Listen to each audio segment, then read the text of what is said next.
How's it going, everyone? Welcome back to another episode at Crypto at Work. My name is LJ, where I like to talk all things about Bitcoin, altcoins, and cryptos all together. So on today's little episode, I want to talk about the altcoins that I'm accumulating at this very moment. I bought two out of the few that I'm going to talk about, and talk about a couple other things. Really quickly before we jump into that, the crypto market is taking a little breather, which is a good thing, especially after this huge pump. It's given us time to get that little bit lower price advantage. It hasn't dropped too much, but I mean, you still have a good little opportunity, especially with these prices on all these altcoins where they're at right now. And let's talk about the elephant in the room. Sam Bankman-Fried had a court case today, and I'm gonna pull up my little handy dandy telephono, and this is basically what he told the court. He said that he believed it was legal to take FTX customer funds through Alameda Research, basically using your guys' funds if you're using FTX and having a great time with them, which is unbelievable that this smart individual came out and actually said that. He's playing stupid, and we all know what he really needs to come out and say. I fucked up. Yeah. So enough about that clown. Let's talk about the altcoins that I'm accumulating right now. And before I get into that, I just want to let you all know that I am no financial advisor, and this is no investment advice. This is personally what I'm doing, and I believe that you should do your research, and if you're interested in these cryptos, get into them, look at Twitter, look at the website, look at the tokenomics, and then decide whether it works for you as best. So, first one that I'm super bullish on and I can't stop buying, I just literally bought some more before we got on, before I started recording, was Quant, QNT. Quant is a financial, basically crypto. They're going to be working with Britain's bank.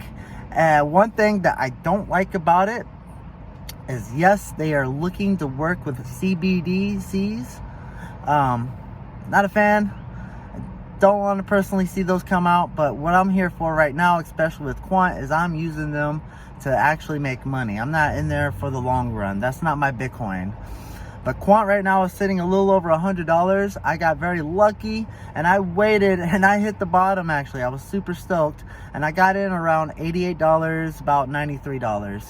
And even though today, like I just said, I just bought some more because I believe we're going to go through the roof with Quant. Quant can easily 10x from where it's at right now, and I do see Quant getting over I do see Quant getting over that $1,000 mark. Its last bull run, it was about 400 and some change, probably 420, 440 before it went down and started going to where it was at for a while, $100. Then it went down to around $80. And now we're back a little over 100. Still a good price point to get in and start DCing. So let's go on to the next altcoin that I am super bullish about, and I actually bought some more today, and that is HBAR. HBAR is another financial crypto, basically, if you want to put it in those categories. HBAR, one thing I don't like about them is that they're working and implementing with FedNow within here in the United States. I don't believe or like in the Fed very much. I don't like what they do, how they operate, and all that fun jazz ever since they were started back in years ago. But I'm here to use HBAR to be financially free, and at 5 cents, you can't beat those prices, especially when a lot of individuals are looking at that dollar mark. Now, would I wait to start dollar cost averaging at $1? No, I'm going to start doing it a lot sooner, because that dollar mark is kind of like what Dogecoin was at. Everyone was just waiting for that dollar mark. They weren't going to sell it till it hit $1, and it never did. So you want to be cautious and DCA out at points where it's a little bit before people are getting hope that it's going to hit and to sell. It can easily go past $1 too. So you don't want to sell a full bag. Basically, what I'm going to plan to do is get out my initial income and more that I put into HBAR. Same thing with Quant. Get those the money that I invested in out. So I'm just playing with house money. I'm not playing with the money that I invested in. So Quant and HBAR, two powerhouse cryptos that I am super bullish on and looking to use those to make profits here in the bull run. Now, two other ones that I really like. One I actually might hold on for a lot longer, but I might be selling more than half my bag, and it's Cardano.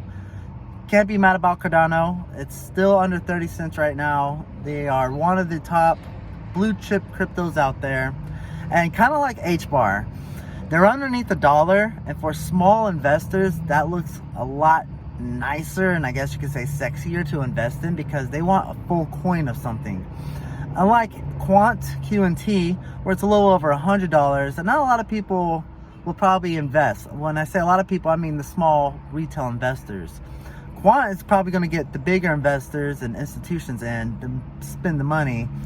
So that's why I like HBAR, and I might do a little bit better in Quant when it comes in returns, as well as Cardano. Cardano just pumped up as well to about 29 cents. And I believe it's going to surpass that all-time high that I was at, which was a little over $3. My personal price prediction is about $5 to $6, but I will be selling some beforehand. It's always smart to DCA in and DCA out.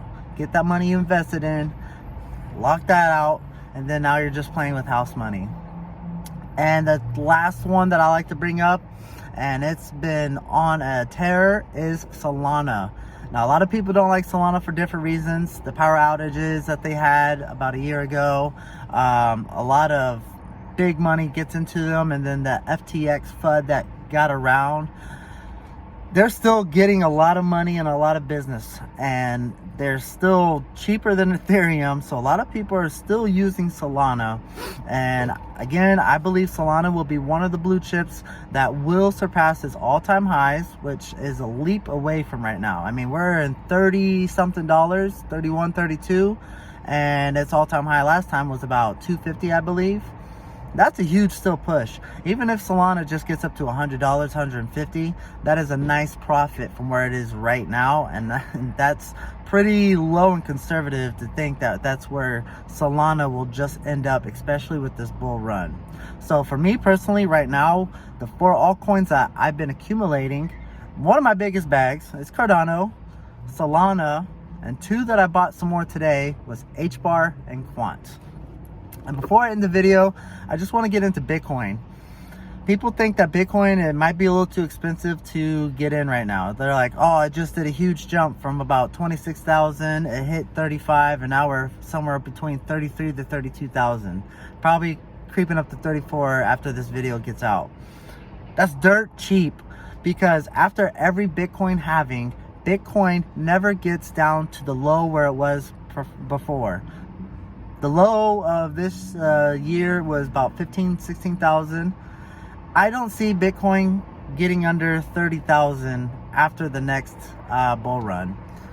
Bitcoin's price prediction is set at 100 to 140,000 conservatively. A lot of people say 150 to 170,000. And then you have people like Ben Armstrong, aka BitBoy that we used to know him, saying it's going to be 200,000. And then you got all these big institution CEO guys that are saying it's going to hit 250, 300,000, 750,000. That might not happen, to be more realistic, but I do see that $100 to $150,000 range. So buying Bitcoin right now for $32,000, $33,000, $34,000, start accumulating. For me, Bitcoin is not one that I'm looking just to make bank on. This one is one that I'm going to hold for 10 plus years. Hell, I might not even sell it and give my ledger to my daughter so she can have it for the future, because we're going to have Bitcoin halvings until over 100 years, and we won't be around until the very last Bitcoin's mined. So take that for a grain of salt, as well as this is the first year that Bitcoin, or the first bull run that Bitcoin will ever see big institutions getting in, and as well as ETFs, spot Bitcoin ETFs. First year. So we're gonna have millions to billions to possibly trillions of dollars flowing into the crypto market, hitting Bitcoin, and then everything usually goes down like a little waterfall. It's going to hit Bitcoin, Ethereum, your top 50, top 100, and then your small caps. That's how it usually goes. It could change up though, so we don't know necessarily, but in the history of Bitcoin, nothing really repeats, but it rhymes. And from my studies, while looking at charts, looking at the couple influencers I like to watch, because there's a ton of them on YouTube, obviously. I wouldn't consider myself an influencer. I'm just some guy that likes to ramble in front of his phone in different places and at work and talk about crypto. But Bitcoin, you should be accumulating right now. Put a little bit into Bitcoin if you're looking just to hold on, and put a little bit more into altcoins if you're looking for those big returns. Nothing wrong with getting into Bitcoin, because Bitcoin is daddy of all, and it's going to keep shooting up every 4 years in these cycles. So again, guys, if you took anything from this video, if I inspired you, if you took anything educational wise, or you just were interested that I talked about your crypto, yeah, I didn't put too much detail on it because I try not to make these videos too long. I'm already creeping up to 10 minutes, and that's where I like to keep things at. But if you took anything from it, I would really appreciate if you would like and subscribe, please. Totally appreciate it. Mean the world to me. Because now we're up to 15 subscribers. Whoop whoop. Super pumped about that. And the reason about that too is I wanted to get on George from Cryptos RS karate combat card. I fight professionally. I've been fighting for MMA for about well over a decade now. I've been recently fighting for bare knuckle fighting championships. Those guys are phenomenal. Hopefully I can't even talk. Hopefully we'll have a fight in December, but we'll see how it goes. These guys owe me a fight because I took a fight in about 24-hour notice, and I flew out to South Carolina and fought a guy not in my weight class. I just said hell with it, let's take it, and didn't go my way. I wasn't training for a bare knuckle fight. I was doing more jiu-jitsu and rolling and having fun at the gym, but it's life. You learn from those mistakes. But anyway, guys, I'm gonna hop off here. Please like and subscribe. You all have a great one today. Take care and peace out. And really quickly, George from Cryptos RS, if you ever come across my channel, I'm the guy that's been bugging you on your page and Twitter and YouTube, asking you for a fight. I would love to get on that card at Karate Combat and fight whatever influencer you have in front of me. He told me that having 15 subscribers wouldn't get me on the card because it's not big enough. So I need you guys to like and subscribe and get this out here. Tag him and tell him that, hey, that dude LJ from Crypto at Work wants to get down and bang with whoever you get in front of him. You all take care. Bye.